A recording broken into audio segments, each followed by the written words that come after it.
The most tragic and fatal mistake that a man could make is to reject Jesus and put him to open shame, thinking that by doing so, he could maintain his position and honor in society. Only to discover later na ang kanyang trabaho at dangal na kanyang sinikap na ingatan ay mawawala din pala. Ito ang masaklap na karanasan ni Pilato na ating pag-aaralan sa linggo na ito.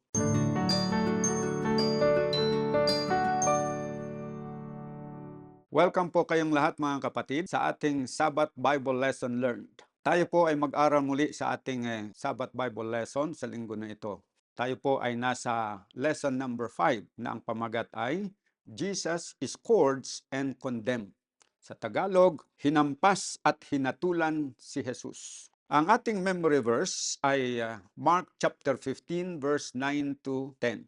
Pilate answered them saying, "Will ye that I release unto you the King of the Jews? For he knew that the chief priests had delivered him for envy." Dito naman sa Desire of Ages, page 734. Christ's abasement was the pledge of his exaltation. The blood drops of agony that from his wounded temples flowed down his face and beard were the pledge of his anointing with the oil of gladness as our great high priest.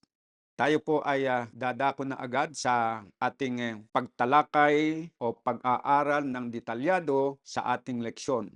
Meron po tayong 5 subtopics as usual at sisimulan natin dito sa subtopic number 1 na ang pamagat ay Pilate's weakness.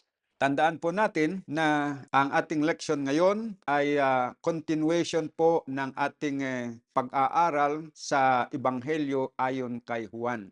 Napag-aralan po natin sa nakalipas na si Jesus nung siya ay hinuli, siya ay dinala po muna doon kay Anas, pagkatapos dinala doon sa hukuman ni Caiaphas na siyang kasalukuyan noon sa taon na yon na siya ang high priest ng Israel. Pagkatapos na siya ay hatulan doon ng kamatayan, siya ay dinala sa hukuman ni Pilato. At doon ay inimbestigahan siya ni Pilato at nasumpungan na siya ay walang kasalanan. Subalit, sa kabila ng walang sapat na kasalanan si Jesus upang siya ay hatulan ng kamatayan, ang mga Hudyo ay determinado na siya ay kanilang ipapatay sa pamamagitan ng batas ng Roma. Subalit nang napag-alaman ni Pilato na si Jesus pala ay nakatira sa Galilee under sa jurisdiction ni Herod, iniwasan niya ang paghatol at pinadala si Jesus doon kay Herodes. Pagdating naman doon kay Herodes, nasumpungan din ni Herodes na si Jesus ay inosente. Nais din niyang umiwas. Ito na ngayon ang ating pag-aaralan. Ano ang mga pangyayari noong si Jesus ay muling ibinalik doon sa hukuman ni Pilato? Sa first subtopic ay Pilate's weakness. Nagpakita itong si Pilato ng kanyang kahinaan at napansin ito ng mga Jewish leaders. Kahit sinasabi niya na si Jesus ay hindi karapat-dapat na hatulan ng kamatayan dahil wala naman siyang kasalanan na sapat upang siya ay parusahan ng kamatayan, nasilip nitong mga Jewish leaders na kung applyan lang nila ng sapat na pressure, kaya nilang pilitin dahil nakita nila na siya ay isang mahina na leader. Paano nahayag yung kanyang kahinaan? Basahin natin. And Pilate, when he had called together the chief priests and the rulers and the people, said unto them, Ye have brought this man unto me as one that perverted the people. And behold, I have examined him before you, have found no fault in this man, touching those things wherein ye accuse him. No, nor yet Herod, for I sent you to him, and lo, nothing worthy of death is done unto him. To the credit of Pilate, pabor na pabor kay Jesus Christ. At yung pahayag na napabor kay Jesus Christ ay yung pagsasabi niya dito na, Ye have brought this man unto me as one that perverted the people. And behold, I have examined him before you, have found no fault in this man, touching those things whereof ye accuse him. Lininaw talaga ni Pilato na Jesus was innocent of the crime that he was accused of by the Jewish leaders. yung mga akusasyon ng mga Hudyo laban kay Jesus, napatunayan niya na hindi tama. At sabi niya, maging si Herodes, wala din siyang nasumpungan na kasalanan na ginawa ni Jesus na sapat upang siya ay patawan ng hatol ng kamatayan. At sapat sana yon para palayain niya si Jesus Christ. Kaya lang, hindi niya nagawa dahil nga siya po ay isang mahina na leader. Basahin po natin ang sabi dito, I will therefore chastise him and release him.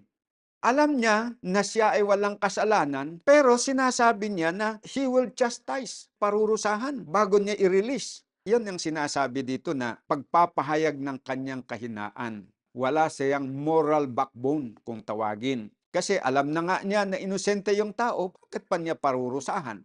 Diyan ngayon nakasilip itong mga Jewish leaders ng reason para ituloy na i-pressure siya dahil pwede palang ma-pressure. Pinakita niya na he is not being consistent. Pag nakita sana ng mga Hudyo na consistent, baka tinantanan siya. Pero hindi siya tinantanan sa pag-pressure dahil nakita nila na mahina siya. Hindi siya consistent sa kanyang tayo. Then Pilate therefore took Jesus and scourged him. Oh, so anong parusa ang binigay niya? Sa English dito sa Luke is he chastised him. Pero dito sa John, he scourged him. Yung scourge, hinampas. Yung chastise sa Tagalog, pinarusahan. Ang parusa pala na ipinataw is hinampas.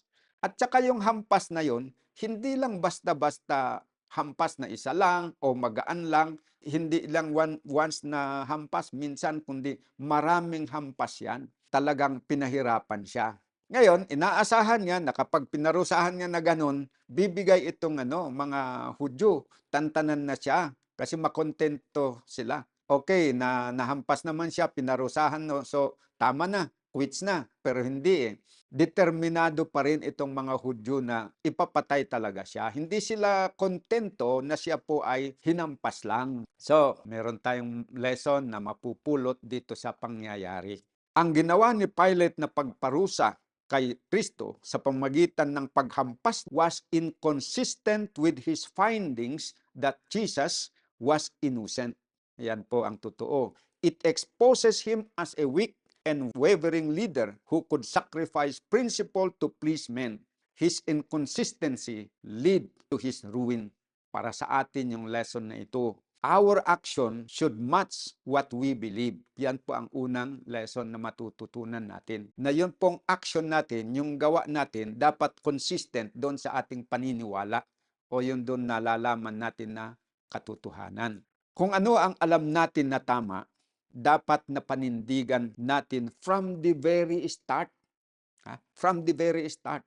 Kasi kung sa simula pa lang ay hindi natin pinaninindigan, sa susunod ay mahirap na nating panindigan ang alam nating katotohanan. Katulad ng karanasan ni Pilate, naging inconsistent siya sa simula. Yung alam niya na tao na inosente na hindi dapat parusahan, kundi dapat palayain, hindi niya na nagawa. Bagkos ay pinarusahan niya, doon tuloy siya nagiging mahina sa susunod na mga pangyayari na depensahan ang katotohanan. Katulad lang po mga kapatid yan, ito lesson din para sa mga estudyante. Kung kayo po ay nag-aaral at dumating ang panahon na may mga Sabbath activities, kung sa pasimula pa lang na nakilala kayo na isang member o isang Kristiyano na Sabbath keeper, pagkatapos ay pumayag kayo, nag-compromise kayo at nag-attend ng klase o anumang activities na yan, yan po ay pagpapakita ng kahinaan. Hindi nyo pinanindigan yung alam nyo na katotohanan ukol sa Sabbath keeping.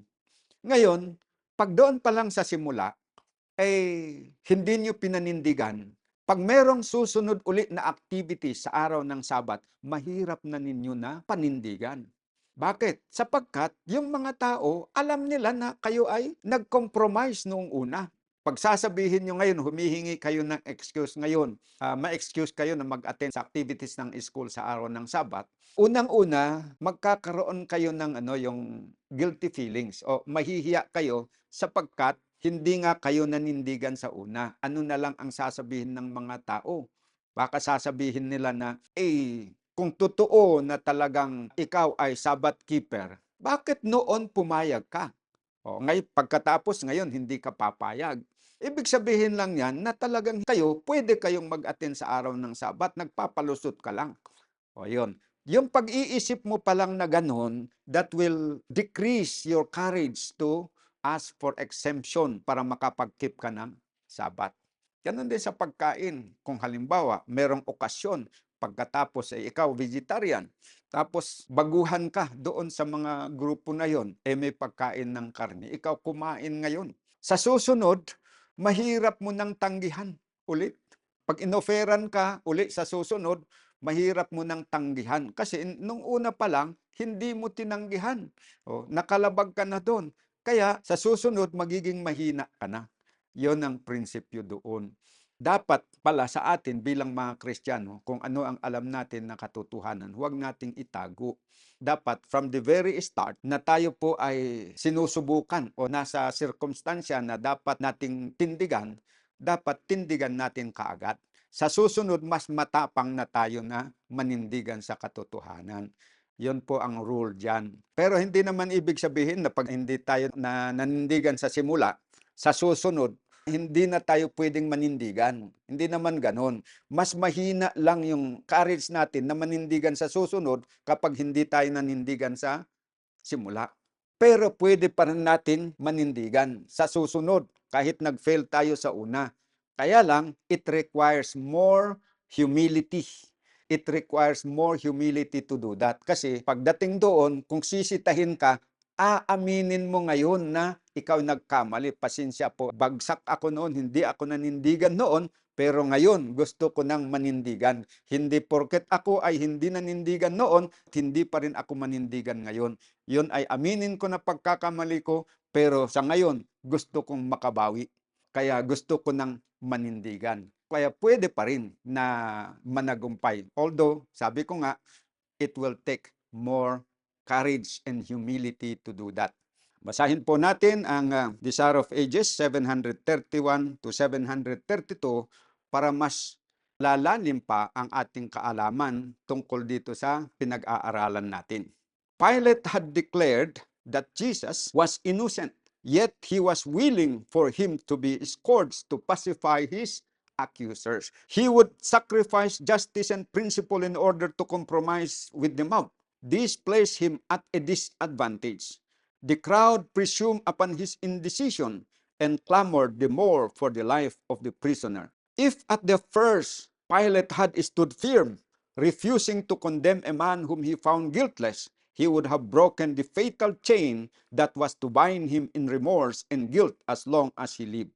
Had he carried out his convictions of right, the Jews would not have presumed the dictate to him.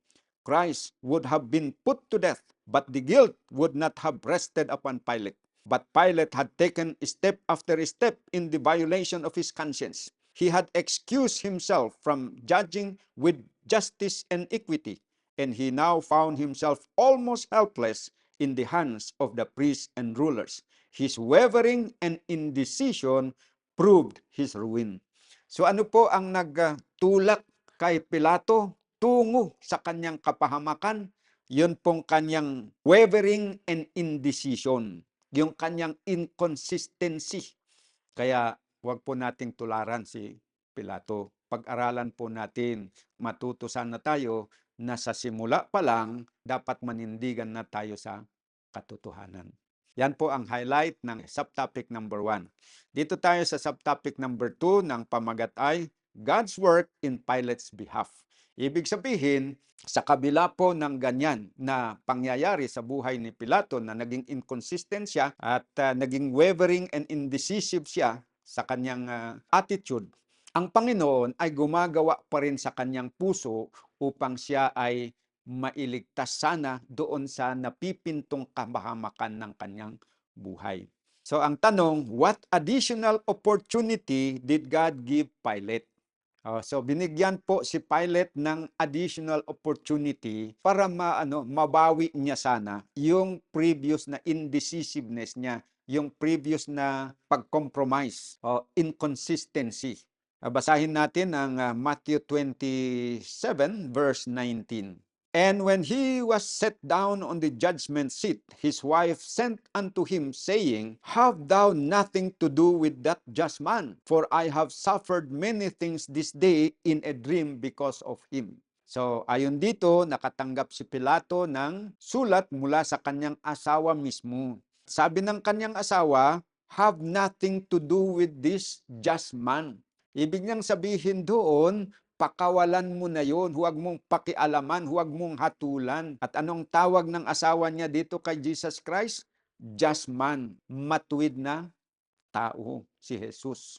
Bakit siya sumulat ng ganyan? Sabi niya, for I have suffered many things this day in a dream because of him. Ibig sabihin, sa araw din na yon, habang si Jesus ay nandun, palipat-lipat na dinala si Jesus para hatulan ng iba't ibang korte, nagkaroon ng panaginip pala itong asawa niya. Kaya ang tanong dito, ano ba yung tinutukoy dito sa tanong na additional na opportunity kay Pilato? Kasi sabi ng tanong, what additional opportunity did God give Pilate? Ganito po ang nangyari. Hindi nakasulat dito sa Bible, pero sa Spirit of Prophecy po ay nakasulat na ipinag-pray pala ni Jesus Christ itong si Pilate upang gawin sana niya ang tama. Dahil napansin din niya na inconsistent nga ang ginagawa nito. Wavering siya in decision. Hindi siya malakas na manindigan sa alam niyang katotohanan. Kasi hanggang ngayon, hindi pa niya pinapakawalan si Jesus na dapat sana kung nanindigan siya, pinakawalan sana niya. So nakita ni Jesus na ganun ang kalagayan ni Pilato, ipinanalangin niya siya. In response to his prayer, an angel was sent to Pilate's wife. Bilang pagtugon doon sa prayer ni Jesus, ang Panginoon nagbigay ng panaginip sa asawa ni Pilate. At doon sa panaginip ay ipinakita ng Panginoon yung pong pangyayari, yung bang sunod-sunod na pagdadala, paghahatol, pagpasa-pasa kay Jesus. Pinakita yon sa kanya. Tapos pinakita din doon sa panaginip na si Jesus ay inosente. Pinakita din na one day siya ay darating at hahatulan niya, parurusahan ang mga pumatay sa kanya. So maraming pinakita sa kanya. Kaya ngayon nabagabag siya. Nung gumising, natakot. Gusto rin niya na tulungan itong asawa niya na hindi makagawa ng masama dahil nga kung tuluyan nahahatulan niya ng kamatayan, matutupad yung pinakita sa kanya na isa siya doon sa mga hahatulan ni Kristo sa darating na panahon. Ang kinukwento ko na ito ay hindi po kathang-isip. Ito po yung ipinahayag ng banal na Espiritu sa Spirit of Prophecy at babasahin natin ito sa Desire of Ages 732. In answer to Christ's prayer, the wife of Pilate had been visited by an angel from heaven, and in a dream she had beheld the Savior and conversed with him. Pilate's wife was not a Jew, but as she looked upon Jesus in her dream, she had no doubt of his character or mission. She knew him to be the Prince of God. She saw him on trial in the judgment hall. She saw the hands tightly bound as the hands of a criminal. He saw Herod and his soldiers doing their dreadful work. She heard the priests and rulers filled with envy and malice, madly accusing. She heard the words, "We have a law, and by our law he ought to die." She saw Pilate give Jesus to the scourging after he had declared, "I find no fault in him." She heard the condemnation pronounced by Pilate and saw him give Christ up to his murderers. She saw the cross lifted up on Calvary. She saw the earth wrapped in darkness and heard the mysterious cry, "It is finished." Still another scene met her gaze. She saw Christ seated upon the great white throne while the earth reeled in space and his murderers fled from the presence of his glory. With a cry of horror, she awoke and at once wrote to Pilate words of warning. Yun ang background kung bakit. Sabi dito sa Matthew chapter 27:19, na sumulat itong asawa ni Pilato sa kanya at sabi, "Have thou nothing to do with that just man, for I have suffered many things this day in a dream because of him." Ito po yung additional opportunity na ibinigay ng Panginoon kay Pilato upang mag-isip-isip at i-restrain niya ang kanyang sarili sa pagbibigay ng hatol ng kamatayan kay Jesus Christ at manindigan sa katotohanan na nalalaman niya na si Jesus ay inosente at hindi dapat na hatulan ng kamatayan. So yan yung additional na opportunity na binigay sa kanya. Ang masaklap dito is hindi niya pinakinabangan ng maayos yung opportunity na ibinigay sa kanya. Yan po mga kapatid. Yan po ang highlight ng subtopic na God's work in Pilate's behalf. Binigyan si Pilate ng additional opportunity para maiwasan niya ang gumawa ng masama laban kay Jesus Christ. At kilalanin sana niya si Jesus Christ na siyon ang Messiah. Okay, question B. To try to free Jesus, what idea did Pilate offer to the mob? So, natanggap niya yung sulat mula sa asawa niya. Dapat sana opportunity niya na yon na talagang palayain na si Jesus. At makinig, pakinggan niya sana, paniwalaan niya yung nalalaman niya talaga na si Jesus, ayon sa nababalita, is the Messiah. At tama yung sumbong na talagang si Jesus is nagke-claim na siya ay hari. Kaya lang, yung kanyang kaharian, hindi nga lang dito sa lupa at that time. Kasi meron pang naghahari dito. And he is not interested actually in worldly politics. Ang sa kanya is ipangaral niyang ebanghelyo. Nasa kingdom of grace kasi sa time na yon. So, basahin natin dito kung ano ang idea na ini-offer ni Pilato doon sa mga tao. Now at that feast, he released unto them one prisoner, whomsoever they desired. And there was one named Barabbas, which lay bound with them, that had made insurrection with him, who had committed murder in the insurrection. And the multitude crying aloud began to desire him to do as he had ever done unto them. But Pilate answered them, saying, Will ye that I release unto you the King of the Jews? For he knew that the chief priests had delivered him for envy. Okay, so si Pilato, meron siyang opportunity sana na mai-release si Jesus Christ. Mapakawalan, ma-acquit. Kasi alam naman niya na talagang righteous siya, inosente siya. At yung opportunity na naibigay pa sa kanya to release him doon is merong tradition na umiiral na during Passover, yung governor ng Judea magre-release ng isang kriminal. Malaki man ang kasalanan o maliit, basta maabsuelto siya. Magkakaroon ng, kumbaga sa tawag natin ngayon, presidential pardon. O, mapapardon siya at mapapakawalan. Ngayon, kung ginamit sana niya itong opportunity at sa halip na magtanong kung anong gusto ng mga tao, is ginamit niya yung veto power niya, kumbaga, veto power niya at inirelease ito si Jesus, hindi siya napasubo na gumawa ng malaking kasalanan na ikapapahamak niya. Pero sa halip na palayain niya si Jesus, nagbigay pa siya ng opportunity sa mga Hudyo na kung ano yung gusto nila, yon ang mangyari. Kaya sabi niya dito, Pilate answered them saying, Will ye that I release unto you the King of the Jews? Gusto nyo ba na pakakawalan ko itong hari ng mga Hudyo? Yan ang kanyang tanong.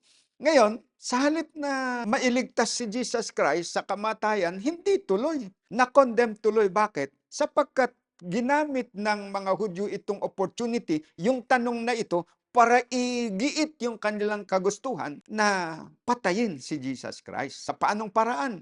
Ang hiningi nila na i-release ay si Barabbas sa halip na si Jesus.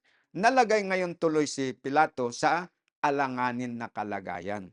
Kailangan na ngayon na sundin niya. Kasi tinanong niya kung anong gusto nila ngayon ang gusto nila si Barabbas. Ano naman ang gusto nila kay Jesus? Tinanong din kasi niya kay Jesus ano ang gagawin? Ay, sabi nila di i-crucify. Ayan. dahil doon sa indecisiveness at inconsistency ni Pilato, nalagay tuloy siya sa alanganin at napilitan siya ngayon na ipapatay si Jesus Christ. Ano ba talaga ang pagkatao ni Barrabas? Maliban doon sa alam natin na siya ay tinawag na murderer. Kasi sabi dito nag-partake ng insurrection. Insurrectionist siya, o ibig sabihin rebelde. Kasi siya ang namuno ng isang insurrection o pagre-rebelde.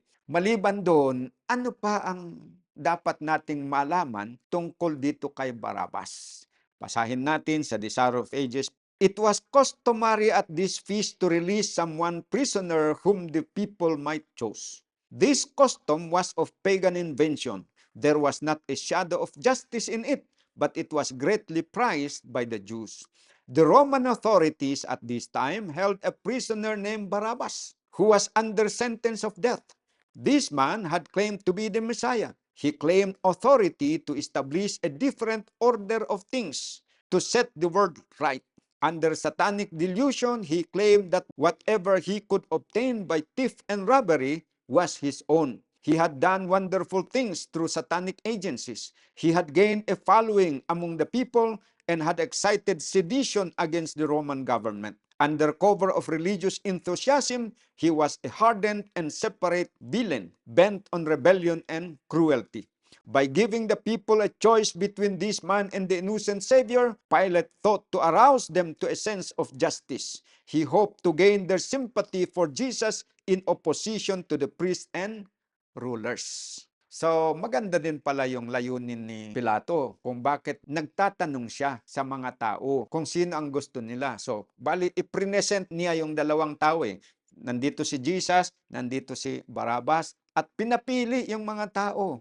Alin ang gusto nyo na pakawalan ko? Iniisip pala niya na dahil si Jesus ay inosente at sinabi nga niya na inosente, ay ito naman ay sentensyadong kriminal at talagang death sentence ang kanyang parusa, ito ay inosente, mag-sympathize yung mga tao dito kay Jesus. Yon ang kanyang inaasahan. Pero nagkamali si Pilate sa kanyang estimation sa mga tao, na underestimate niya yung mga tao. Yung inaasahan niya na mag-sympathize sila kay Jesus, hindi pala. So, eto pa lang si Barabbas, nagpapanggap na siya ay Messiah. Siya ang Savior na hinihintay ng mga Hudyo. Ano yan? Nalinlang na yung mga tao. Gumawa din pala siya ng mga milagro mga kababalaghan. Nakagagawa din pala siya ng ganun. Pero, under satanic delusion. Kaya sabi dito, under satanic delusion, he claimed that whatever he could obtain by theft and robbery was his own. He had done wonderful things through satanic agencies. He had gained a following among the people and had excited sedition against the Roman government. This man had claimed to be the Messiah. He claimed authority to establish a different order of things, to set the world right. So parang tama dun Parang tama kasi kine-claim na siya ay may kapangyarihan na baguhin ang sanglibutan. Kasi ang sanglibutan masama ang pamamalakad. Kung siya ang magpalakad, magiging maaayos niya ang mga gusot, mga problema hindi lang sa Hudyo kundi sa buong sanglibutan. Yan pala ang kanyang claim. So he was claiming to be the Messiah, pero false Messiah pala siya. So ang ibig sabihin, the people were now presented face to face with two people claiming to be the Messiah. Si Jesus as the true Messiah and Barabbas as the false Messiah. Ngayon, nabigyan ng pagkakataon itong mga tao, mga Hudyo, para pumili kung alin ang gusto nilang piliin. Si Jesus na true Messiah o si Barabbas na false Messiah. Dadako tayo sa subtopic number 3. Christ or Barabbas? Alin kaya ang pipiliin ng mga Hudyo? Okay, question A. What did the priest do to ensure Christ's condemnation, and what would this ultimate mean for them?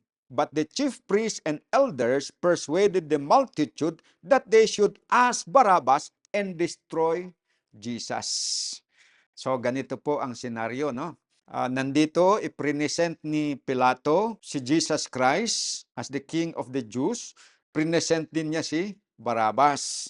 Tapos sabi niya sa mga tao, alin ang gusto nyo na palalayain ko. Gusto nyo ba itong palayain ko itong hari ng mga Hudyo? Thinking na mag-sympathize sila sa kanya at ipagtanggol siya at piliin siya. Pero ang nangyari, mga kapatid, itong mga chief priests and elders, they persuaded the multitude. Papaano kanila na-persuade yung mga multitude? Hindi naka-record dito kung baka meron silang speech na ginawa doon o anuman. Basta ang sabi, they persuaded the multitude that they should ask Barabbas and destroy Jesus. Yun palang nagiging decision ng mga tao ay dahil sa impluensya ng mga leaders sa kanila. Kaya ang lesson dito, mga kapatid, ito ay lesson sa mga leaders, no?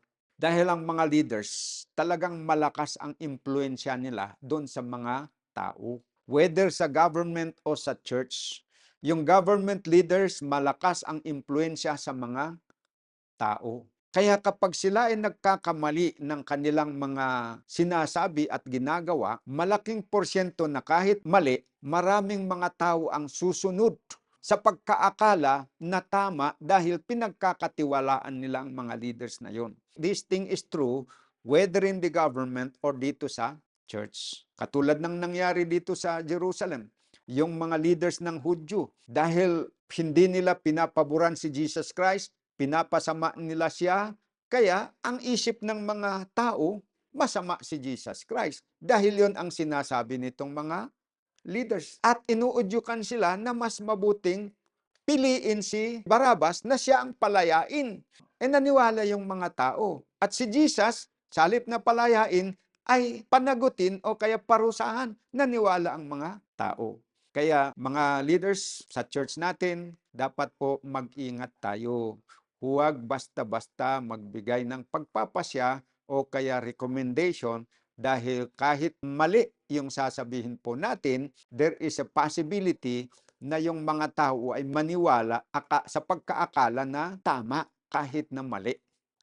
So, yan po ang lesson para sa atin. Mag-ingat tayo, baka tayo pa ang magiging sanhi ng ipapahamak ng mga membro kung hindi tayo mag-ingat na manindigan sa katotohanan. So, let's take that warning, mga kapatid. So, tuloy natin. To Pilate's surprise, what final choice did the multitude make? Ano ang final na choice na ginawa ng mga tao? The governor answered and said unto them, whether of the twain will ye that I release unto you? They said, Barabbas. Pilate said unto them, what shall I do then with Jesus which is called Christ? They all say unto him, let him be crucified. And the governor said, why? What evil hath he done? But they cried out the more and saying, let him be crucified. Ang nagiging unreasonable pala itong mga tao sa time na ito. Tinatanong sa kanila kung ano ang masamang ginawa ni Jesus Christ. Bakit gusto nilang makrucify? Wala. Ang paulit-ulit lang nilang sinasabi is, crucify him, crucify him. Nagiging unreasonable talaga. Nangingibabaw yung damdamin. But ye have a custom that I should release unto you one at the Passover. Niremind na ni Pilato sila. You have a custom that I should release unto you one at the Passover. Will ye therefore that I release unto you the King of the Jews? Then cried they all again, saying, not this man, but Barabbas. Now Barabbas was a robber. Barabbas. Kasi dito pala si Barabbas, bakit siya nagnanakaw? Ganito kasi under satanic delusion, he claimed that whatever he could obtain by theft and robbery was his own. Kaya nagiging magnanakaw siya. Tapos seditious, rebelde sa gobyerno ng Roma. Ngayon, nung nabigyan ng last opportunity itong mga Hudyo by the instigation of the leaders, pinili nila na ang i-release sa time na yon ay si Barabbas at si Jesus naman ay i-condemn at i-crucify. Nagiging irrevocable decision ng mga Hudyo at that time. That was a tragic decision that they made because they rejected the very Savior, Jesus Christ, na siya sana ang magliligtas sa kanilang bansa at magpapatawad ng kanilang mga kasalanan at magbigay ng kanilang prosperity and honor. Pero na-miss nila yung opportunity na yun dahil nangibabaw yung kanilang emosyon. Naniwala sila sa mali na mga akusasyon ng mga leaders ng mga Hudyo. So, ano ang lesson na makukuha natin dito mga kapatid? Ganito, huwag po tayong susunod sa mga church leaders kapag mali ang kanilang itinuturo at ginagawa. Susunod po tayo sa mga leaders kung ang tinuturo nila at ginagawa nila ay tama. So yan po ang lesson na dapat natin na panindigan. Hindi porket leader ang nagsasabi ay susunod tayo kahit na mali. Susunod lang po tayo sa leader kapag tama ang kanilang ipinapagawa at itinuturo sa atin. This rule applies to our relationship sa government at sa ating relationship sa church. Sa government, mga kapatid, kung may mga batas ang gobyerno at programa na mabubuti na hindi naman labag sa kalooban ng Diyos, susunod tayo kung tama at maganda yung kanilang sinasabi at ginagawa. Pero kung sila po ay nag-uutos sa atin na gagawa ng labag na doon sa kautusan ng Diyos, hindi po tayo dapat na sumunod. Sino ang mas dapat nating sundin? Ang Panginoon. Yan po ang matututunan natin. Kaya nga, ang mga apostles, nung sila po ay pinayuan ng mga religious leaders at that time, no, na huwag mangaral sa pangalan ni Jesus Christ, hindi po sila sumunod. Sabi nila, we would rather obey God than man. Acts chapter 5 verse 29. So dito po, yung lesson na yon, i-apply po natin in our relation to the government and in our relation to the church. So, halimbawa, kahit ako, kung nagsasabi ako, nagpapayo ako ng malinaw at alam nyo naman na labag doon sa prinsipyo ng Diyos, ay huwag nyong susundin yung sinasabi ko. Just in case lang na ako ay nawalan ng tamang pananaw, nagkamali ng pananaw. Dahil tao din lang naman ako na pwedeng nagkakamali at nakapagbigay ako ng payo at nakagawa ako ng halimbawa na hindi tama, huwag niyong susundin yung sinasabi ko at huwag niyong tularan yung aking pagkakamali. Yan po yan. Sa halip ay, you rebuke me. Ganun po yan. Sawayin niyo ako at sabihin na ay hindi kami susunod sa sinasabi mo dahil hindi tama. At yung ginawa mo, hindi ka namin din tutularan dahil mali. Yan, sa ganong paraan, mas makakatulong pa kayo sa akin. Kaysa yung susundin nyo yung mali na sinasabi ko kung sakali, o kaya mali na ginagawa ko, mapapahamak ako, pati kayo mapapahamak din. Kaya yon ang tandaan natin mga kapatid. Yan ang lesson na matututunan natin dito sa pinag-aaralan natin. Huwag tularan itong mga Hudyo na dahil lang doon sa sinasabi ng mga leaders nila, kahit mali, sinusunod nila. Sumusunod nila doon sa mali na sinasabi at halimbawa ng mga leaders nila. Kaya ang nangyari, rineject nila si Jesus. Pinaghahampas at talagang nagbigay sila ng pressure kay Pilato para hatulan siya ng kamatayan. That was their most tragic decision. What shall I do then with Jesus which is called Christ? Pilate asked. Again, the searching multitude roared like demons. Demons themselves in human form were in the crowd. And what could be expected but the answer, let him be crucified. So hindi lang palang mga leaders ng Jewish leaders ang naka-impluensya doon sa mga tao. Meron din palang mga demonyo, yung mga demonyo talaga na as in, na nagkatawang tao, yung bang nag-assume ng appearance of a man, tapos sila din ang nag-uudyok sa mga tao na ipakrucify si Jesus Christ. So yon ang karagdagan sa Bible. Hindi binabanggit, pero spirit of prophecy, additional revelation yan. Na during that time, yung mga demonyo, assuming the form of man, mingled with the people and influenced them to put Jesus to death. The Jewish leaders made their choice. Their decision was registered in the book which John saw in the hand of him that sat upon the throne, the book which no man could open. In all its vindictiveness, this decision will appear before them in the day when this book is unsealed by the Lion of the tribe of Judah. The Jewish people cherished the idea that they were the favorites of heaven and that they were always to be exalted as the church of God. They were the children of Abraham, they declared, and so firm did the foundation of their prosperity seem to them that they defied earth and heaven to dispossess them of their rights. But by lives of unfaithfulness, they were preparing for the condemnation of heaven and for separation from God. Okay, tandaan natin itong isang lesson. Yung sinasabi ba dito na the Jewish people cherished the idea that they were the favorites of heaven. Okay? In a sense, tama naman yun. Lumalabas na parang they were the favorites of heaven. Kasi of all the people naman, outwardly sa outward na paningin, they were the favorites of heaven. Kasi it was to them that God revealed His will. Sa kanila binigay yung law. Sa kanila binigay yung covenants. Yung two covenants, old and new covenants. Sa kanila, nagbigay ang Panginoon ng mga propeta to guide them. And sa history, talagang ang daming blessing na pinagkaloob ng Diyos sa kanila. Pero, eto ngayon, ang masaklap na pangyayari. But by lives of unfaithfulness, they were preparing for the condemnation of heaven and for separation from God. Sa kabila ng katotohanan na they were the favorite of heaven, they were the chosen people at sila yung tinawag na Church of God at that time. Pero nawala sa kanila yung kanilang karapatan na tumayo as the Church of God. Bakit? By lives of unfaithfulness, yung hindi nila pagiging tapat, yon ang nagpalawalang bisa sa kanilang pagiging tunay na Church of God. Ulitin ko but by lives of unfaithfulness, they were preparing for the condemnation of heaven and separation from God. Malaking lesson din yan sa atin. Alam natin na ang Seventh-day Adventist Church was chosen by God to stand as God's people. Kagaya ng Israel din. Kung paano ng Israel ay in-establish yan ng Panginoon to be His church, His peculiar people. Ganon din ang Seventh-day Adventist.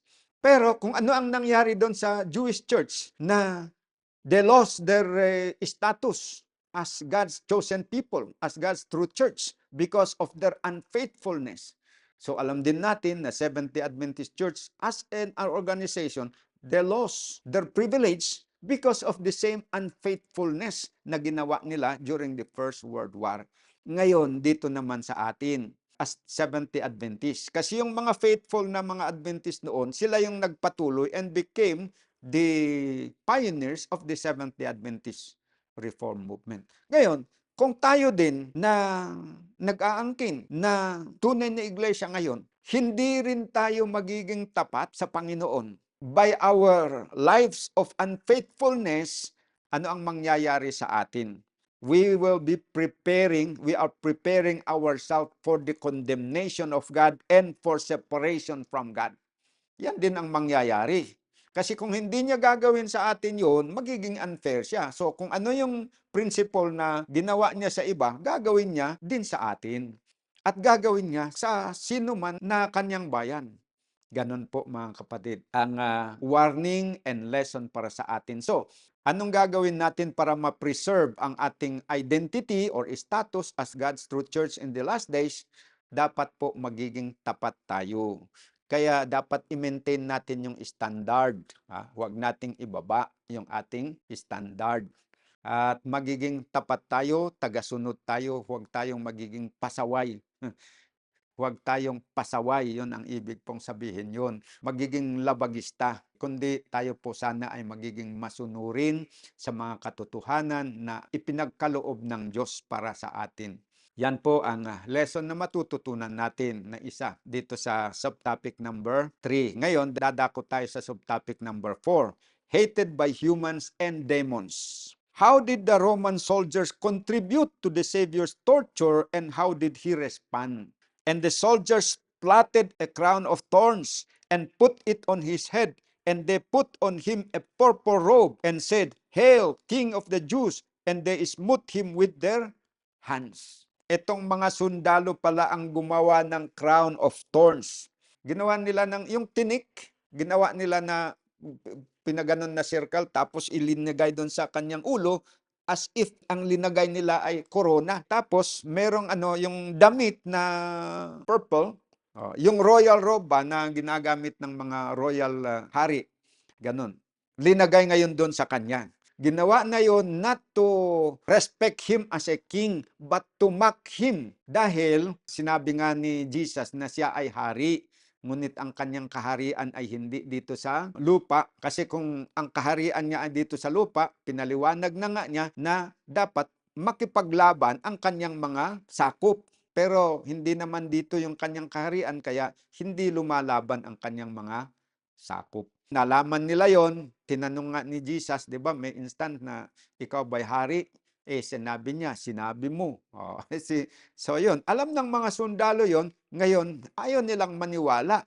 As a way of humiliating Jesus Christ, yon, kinoronahan siya, kunwari, pero tinik ang kanilang ginamit na korona, pinadamitan nila ng kunwari damit ng hari, just to mock him and put him to open shame. Tapos sabi niya, Hail, King of the Jews! Pinaghahampas din pala yon. And the soldiers led him away into the hall called Praetorium, and they called together the whole band. And they clothed him with purple and platted a crown of thorns and put it about his head. O, gawa ng mga sundalo yon. And began to salute him, Hail, King of the Jews! And they smote him on the head with a reed, and did spit upon him, o dinuraan pa pala siya, and bowing their knees, worship him. Nagpatira pa pala sila doon, na yumuko sa kanila na kunwari ay wine-worship daw siya, pero in reality, they are humiliating him. How did he respond? Tahimik lang po siya. Tahimik lang siya, hindi siya lumalaban, at hindi siya sumisigaw. Ang tanong, sino po ang nasa likod ng pang-aabuso kay Kristo? Ang nasa likod pala ay si Satanas. Si Satanas ang pasimuno ng pang-aabuso kay Jesus. Ano ang gustong mangyari pala ni Satanas kaugnay ng plan of redemption? Kung bakit inudyukan niya yung mga tao na si Kristo ay kanilang pahirapan, hampasin, ipahiya. Ano ang layunin ni Satanas dito? Basahin natin ang paliwanag sa Desire of Ages 734. Wonder, O heavens, and be astonished, O earth. Behold the oppressor and the oppressed. A maddened throng enclose the Savior of the world. Mocking and cheering are mingled with the coarse oaths of blasphemy. His lowly birth and humble life are commented upon by the unfeeling mob. His claim to be the Son of God is ridiculed, and the vulgar jest and insulting sneer are passed from lips to lips. Satan led the cruel mob in its abuse of the Savior. It was his purpose to provoke him to retaliate if possible, or to drive him to perform a miracle to release himself and thus break up the plan of salvation.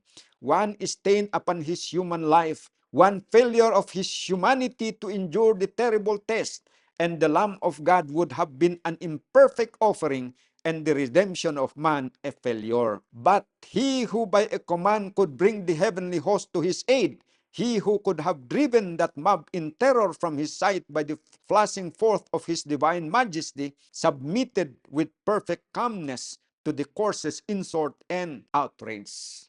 Alam pala ni Satanas yung tungkol sa plan of redemption, na yung pagparito ni Jesus ay upang tubusin ang sangkatauhan mula dun sa parusa ng kanilang kasalanan para bilhin niya sila at magiging pag-aari ng Diyos. So, yung kamatayan ni Jesus Christ ay para sa kaligtasan ng mga tao. Sa panahon na ito, kaya pala inorchestrate, pinamunuan ni Satanas yung pang-aabuso sa kanya. Sa pamagitan na yon, sa Bisaya, mahagit, ma-challenge yung kanyang emotion to provoke him to retaliate if possible, or to drive him to perform a miracle to release himself. Pine-pressure na si Jesus na talagang mag-retaliate, gumawa ng masama, makipagbugbugan. Kung ginawa niya yon, masisira yung plan of redemption. Magkakasala siya, hindi na siya magiging perfect offering for the sin of the whole world. So yung plan of redemption, it will be a failure. Yun ang purpose niya. Ngayon, kung hindi naman mag-retaliate, he would at least drive him to perform a miracle to release himself from suffering. Yon ang layunin niya. At kung tumanggi si Jesus Christ na mamatay para sa kasalanan ng tao dahil doon sa kahirapan na nararamdaman niya, the same pa rin the plan of redemption will fail. Ibig sabihin, hindi matutubos ni Kristo ang sangkatauhan. So walang kaligtasan para sa tao kung halimbawa na dahil sa kahirapan, He will release Himself, gagawa ng milagro, tatakas na yan, hindi na siya magpapahuli, hindi magpapapako. Eh di walang mamamatay para sa kasalanan ng tao, so hindi matutubos ang tao. Yon ang ultimate goal ni Satan kung bakit pala na pinamunuan niya ang pang-aabuso kay Jesus Christ. Yan. Letter B, having wounded Christ before the people, what announcement did Pilate make? Okay. Pilate therefore went forth again and said unto them, Behold, I bring him forth to you, that ye may know that I find no fault in him. Then came Jesus forth, wearing the crown of thorns and the purple robe, and Pilate said unto them, Behold the man. For the second time, na present uli ni Pilate si Jesus Christ sa kanila. O, tignan niyo ito. Parang gumagawa si Pilato ng paraan na sana magbago yung isip ng mga tao, baguhin nila yung kanilang previous decision. Ang piliin sana nila na i-release niya ay si Kristo at ang tuluyan na pa-execute ay si Barabbas dahil sentensyado yon ng death sentence eh. Pero dito sa pagkakataon na ito, nagbago kaya ang isip ng mga Hudyo o hindi? Tuloy natin. There stood the Son of God, wearing the robe of mockery and the crown of thorn, stripped to the waist. His back showed the long, cruel stripes from which the blood flowed freely. His face was stained with blood and bore the marks of exhaustion and pain, but never had it appeared more beautiful than now. The Savior's visage was not marred before his enemies. Every feature expressed gentleness and resignation and the tenderest pity for his cruel foes. In his manner there was no cowardly weakness, but the strength and dignity of long-suffering. In striking contrast was the prisoner at his side. Every line of the countenance of Barabbas proclaimed him the hardened ruffian that he was. The contrast spoke to every beholder. Some of the spectators were weeping as they looked upon Jesus. Their hearts were full of sympathy. Even the priests and rulers were convicted that he was all that he claimed to be. So dito mga kapatid, si Jesus, pinaghahampas, pinarusahan na ganyan, kung ano-ano na ang ginawa nila, 'di ba? Hinampas-hampas talaga, linatigo. 'Yon ang term, linatigo siya. Kitang-kita naman sa kanyang likuran na yung kanyang damit na sira na, no? Pero ang pinagtataka nila, kahit duguan na si Jesus, kalmadong kalmado. At yung pagkalmado niya na yon, nagpapahayag lang ng kapayapaan. Sa halip na galit ang nakikita sa mukha at mata niya, awa ang nakikita nila, na siya'y naaawa sa kanila. And for a moment, ang nangyari, nahimok ang puso ng mga tao. Sabi dito in his manner, there was no cowardly weakness, but the strength and dignity of long-suffering. In striking contrast was the prisoner at his side. The contrast spoke to every beholder. Some of the spectators were weeping. Meron palang nahipo ang puso niya doon sa mga tao, no? At na umiiyak. As they behold upon Jesus, their hearts were full of sympathy. Marami din palang nakipagsympathize sa kanyang kalagayan. Kalmadong kalmado, kawawang kawawa, pero ang kita nila ay talagang strength of purpose and moral integrity ang nangibabaw sa kanya. Even the priests and rulers were convicted that he was all that he claimed to be. Kahit yung mga priests, ang laki ng kanilang yung surprise nila sa kanyang actuation na hindi man lang, ang galaw niya hindi galaw ng isang kriminal, kundi galaw ng isang taong matino, banal at matuwid. So they were for a time convicted that he was all that he claimed to be. Ano yung claim ni Jesus? That he was the Son of God, he was the Christ sent from the Father to be the Savior of the world.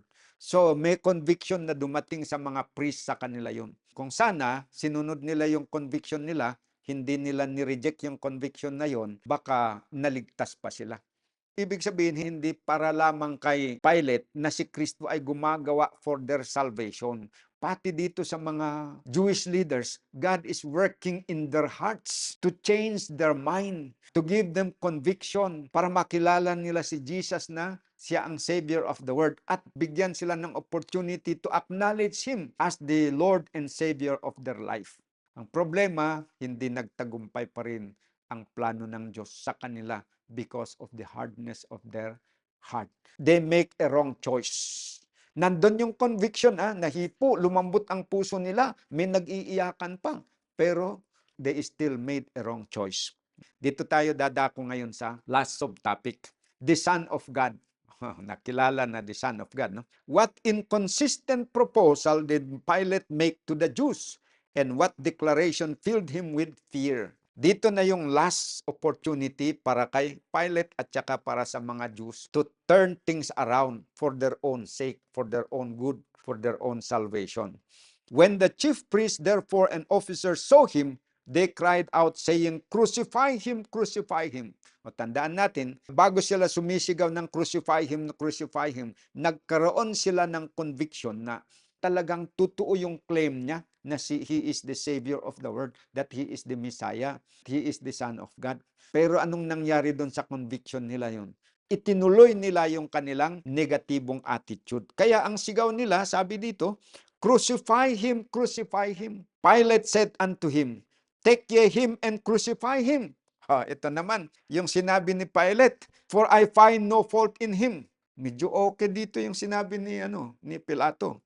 Pero sabi ng mga Hudyo, "We have a law, and by our law, he ought to die because he made himself the Son of God." When Pilate therefore heard that saying, he was more afraid. Ito, tandaan natin ang mga punto dito. Ang sabi ni Pilato, "Take him and crucify him, for I found no fault in him." This is another inconsistency on his part. Inconsistent na naman ito. Kasi sabi niya, "I found no fault in him," pero sabi pa rin niya, "Take him and crucify him." Si ano yun? Magkasalungat na naman yun.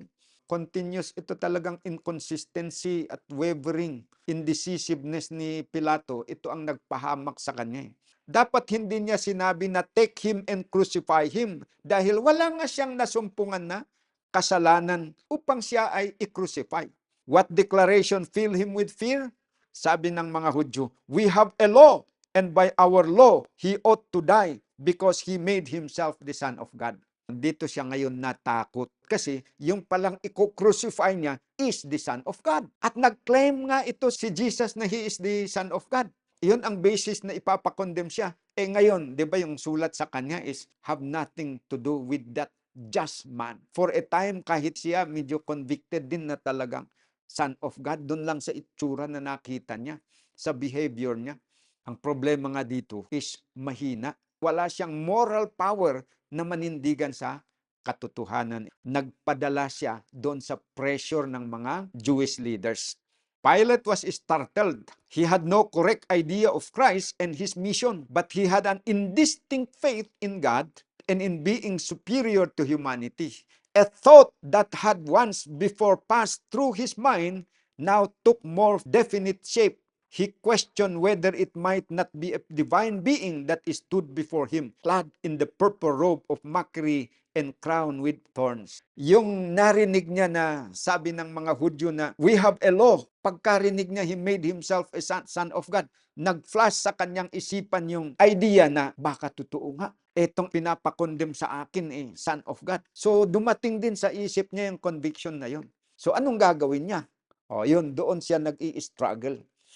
Finally, nag-decide siya to give up Jesus Christ to be crucified. Bakit? Bumigay siya.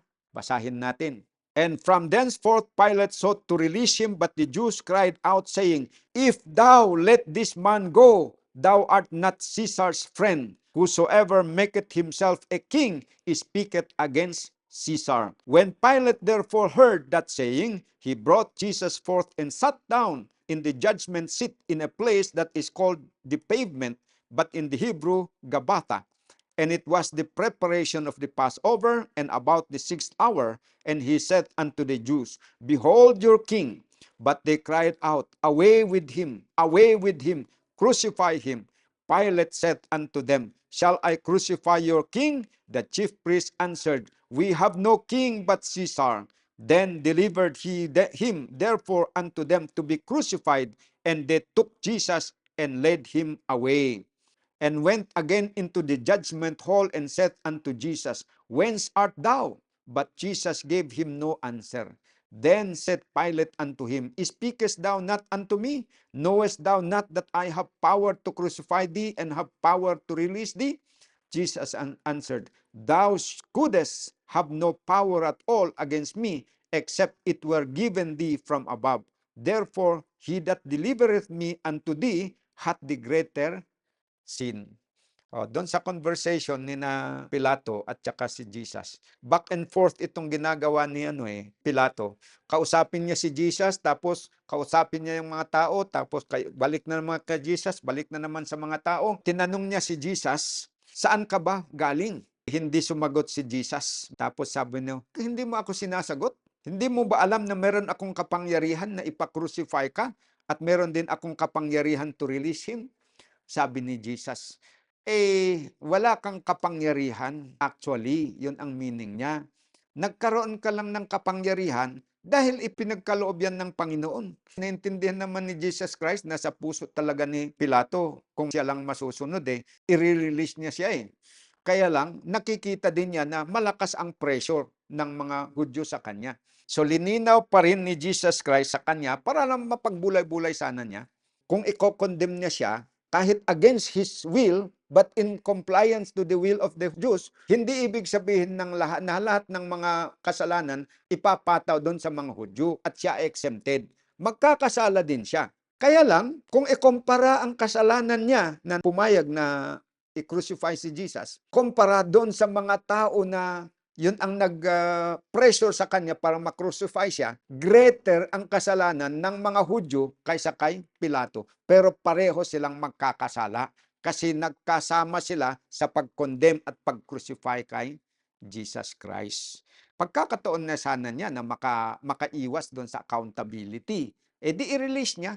Kung hindi niya i-release, magkakasala siya, pero mas magaan nga lang yung kasalanan niya kumpara doon sa mga Hudyo. Yun ang nilinaw ni Jesus Christ. Pero, final decision, sumang-ayon din siya.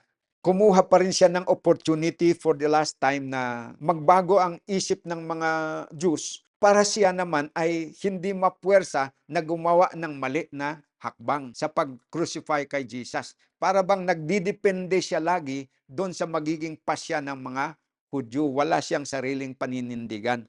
Final na declaration ng mga Hudyo, talagang i-crucify si Jesus. Siya naman, weak as a leader, sumang-ayon na lang. Hindi na nakayanan na i-resist yung pressure. Pero bakit? Ano ang dishonest argument na ginamit ng mga Hudyo to finally force Pilate to agree to have Jesus crucified? If thou let this man go, thou art not Caesar's friend. Whosoever make himself a king speaketh against Caesar. Ito yung argument na sinabing dishonest na argument. Whosoever maketh himself a king speaketh against Caesar. Diba? Pinaamin nga nila na si Jesus daw nagkiklaim na siya ay king. Despite ng ganun, hindi naman siya gumagawa ng insurrection against Rome dahil yung sa kanya ay spiritual kingdom naman yung sa kanya na ganyang establish. Hindi naman temporal kingdom to overthrow the government, and there was no evidence na he is doing rebellion against the civil government of the Roman Empire. Wala . Ngayon, ito naman si Pilate, dahil sinasabi nila na, thou art not a friend of Caesar. Whosoever maketh himself king speaketh against Caesar. Ang implication doon sa kanilang sinabi, mga kapatid, kung hindi mo siya pakakawalan, isusumbong ka namin kay Caesar, yung emperor. Yung position mo malagay sa alanganin. Maaring ikaw ay tatanggalin dyan sa iyong position. Yon po yung implication ng kanilang words. At naintindihan yun ni Pilato. To preserve his position, he condemned Jesus. So that mapacify niya yung mga Hudyo at hindi siya isusumbong. Pilate yielded to the demands of the mob. Rather than risk losing his position, he delivered Jesus up to be crucified. But in spite of his precautions, the very thing he dreaded afterward came upon him. His honor were stripped from him.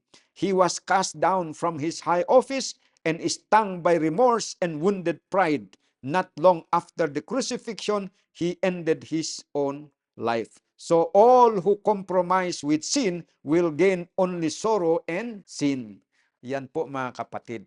Ang plano ni Pilato na i-preserve niya ang kanyang position by letting Jesus be crucified in obedience to the demand of the Jews, hindi rin niya na kamtan. Dahil pagkatapos na si Jesus ay namatay, yung iniisip niya na kanyang position na mapapanatili niya, nawala din sa kanya yung position. And then, napahiya siya at hindi niya matanggap yung nangyari sa kanya. Sinacrifice niya si Jesus Christ para lamang doon ma-preserve niya ang kanyang position. Ngayon, nawala yung position niya, nawala pa rin yung opportunity niya na sumampalataya kay Kristo at maligtas. So, na-loss niya yung privilege of receiving eternal life in the kingdom of Christ, na-loss pa rin niya yung earthly benefit na gusto niyang makamtan dito sa lupa. So, he lost both heaven and his privilege dito sa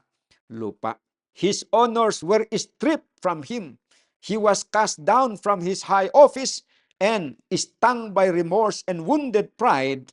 Not long after the crucifixion, he ended his own life. So nag-suicide pala ito si Pilate. Nagpakamatay dahil doon sa epekto ng kanyang pagkukulang. He yielded to the demand of the mob and gave up Jesus to be crucified, thinking that in that way, he would preserve his position. Pero nadiscover niya na nawala din pala. Walang saysay yung kanyang ginawa na yun. Kaya ang lesson dito na dapat nating tandaan, all who compromise with sin will gain only sorrow and ruin. Yan po ang tandaan natin. So pagdating po ng persecution, kung ma-impose yung tinatawag natin na sandilo, mga kapatid, at pipilitin niya tayo na i-give up natin ang ating pananampalataya. Pangakuan tayo ng salapi, pangakuan tayo ng kalayaan, pangakuan tayo ng posisyon. Trap lang yun mga kapatid. Huwag tayong dapat magpadala. Dahil kung tutularan natin ito si Pilate, sasabihin, o sige, para hindi ako ma-persecute, at saka mapakain ko yung mga pamilya ko, mag-compromise na lang ako, iwanan ko na lang ang pananampalataya ko kay Jesus Christ. Maniwala tayo doon sa alok ng mga kalaban. Mga wicked yan eh. Pangakuhan man tayo ng salapi o kalayaan, freedom from sin, freedom from persecution, at ano pa dyan, mga ipangpangako nila, mga sinungaling din yan. Pag nagawa natin yung kagustuhan nila, iiwanan din tayo yan. Malamang hindi rin nila tutuparin yung kanilang mga pangako. For the meantime, pwede siguro na gagawin, sige, hindi ka ipe-persecute. Pero hahanapan ka na naman ng ibang mga okasyon para ma-persecute ka pa rin. Halimbawa, gawan ka ng paraan, nabigyan ka rin ng trabaho. Maya-maya, pinasuhan ka, tinanggal ka rin. Wala pa rin. At higit sa lahat, we will lose eternal life. Pinakamabuti, huwag na po tayong magpadala sa mga pressure ng mga wicked. Huwag tayong makinig sa mga pangako nila na mga kalayaan na yan at anong paman. The best choice that we can make is keep our faith alive.